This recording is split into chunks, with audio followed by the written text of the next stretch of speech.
What's up everyone? It's me, sweating my balls off here in Sacramento, California. It's getting hot. Hey, before I get to this video, I want to encourage you guys to go check out a new YouTube channel that was recently started by one of the Untamed Strength members. His name's David. He's a good friend of mine and he does a lot of behind the scenes stuff here at Untamed Strength. Come on!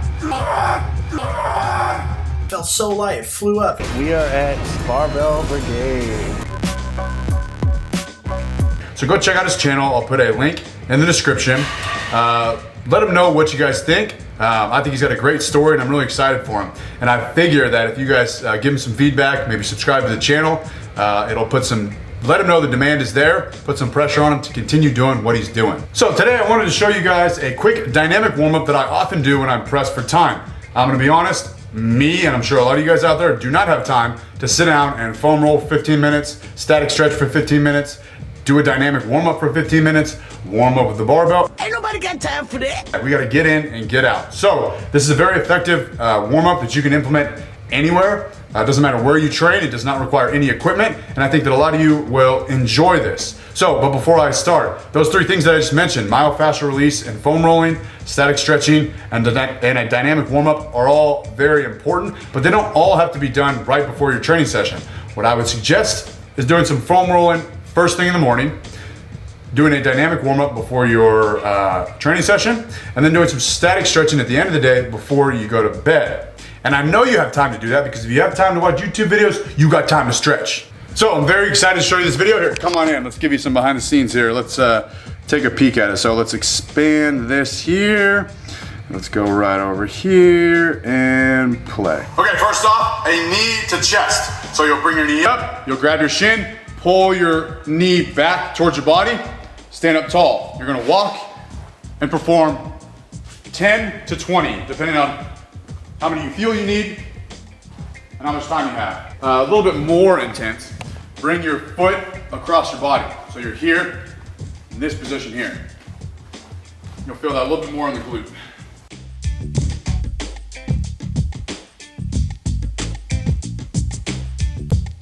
Next, we're gonna do heel to butt. So you're gonna grab your foot, stand up tall, bring your heel to your butt, even pull your knee back slightly to not only stretch out your quad, but your hip flexor.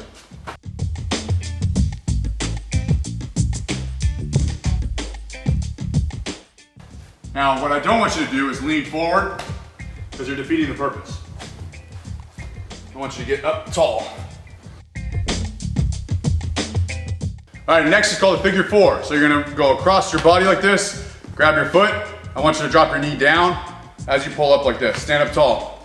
This is gonna stretch out your hips, your glutes. It's gonna get your femur to move around in your hip joint and your hip socket.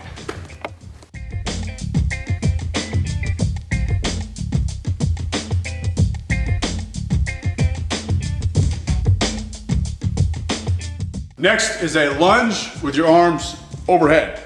So you'll do a lunge like this. Once your knee touches, I want you to sink your hips forward so that you're stretching out this hip flexor.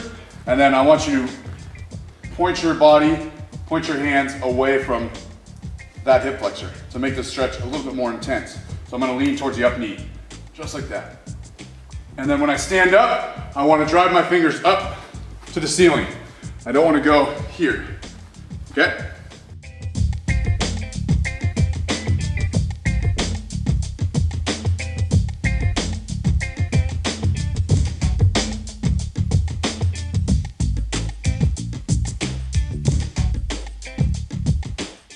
All right, next we're gonna do fire hydrants. It's called a fire hydrant because it looks like a dog peeing on a fire hydrant. So all you're gonna do is, or hurdlers, I've heard them called, you're gonna pick your knee up and you're gonna make a big circle. So up and out like this. And what I want you to do is keep your hips square, keep your hips pointing forward. You're just moving around in your hip joint, okay? So I don't want you to turn like this. Stand forward, knee up and out. So big circle with my knee.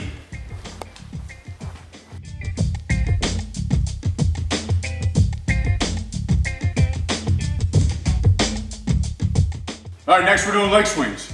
So standing up tall, you're gonna swing your leg front, back, front. When you do this, I want you to try to keep your lower back, your lumbar spine neutral. Don't hunch over, try to knee yourself in the face. Stand up tall, back, you're gonna feel your hip flexor Front, I want you to also point your toe up. So you're gonna get a little bit better stretch in your hamstring than if you were to point your toe out. So let's say this. Here for balance, I'm gonna go 1, 2, 3. That's 1, 2.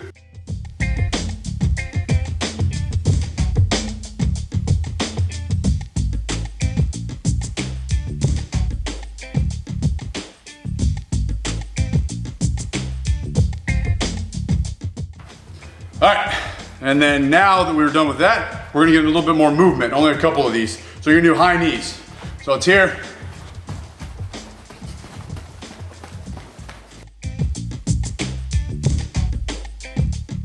And butt kickers back.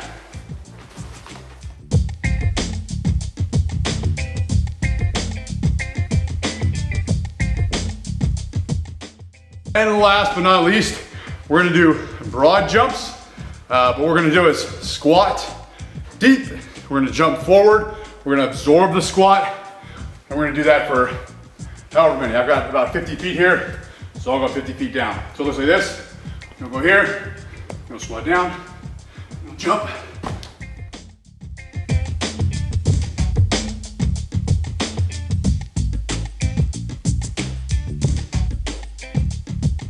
All right, guys, that's it. Thank you very much for watching. Hopefully you're primed and ready to lift. You're nice and warm. Always remember, tread on time.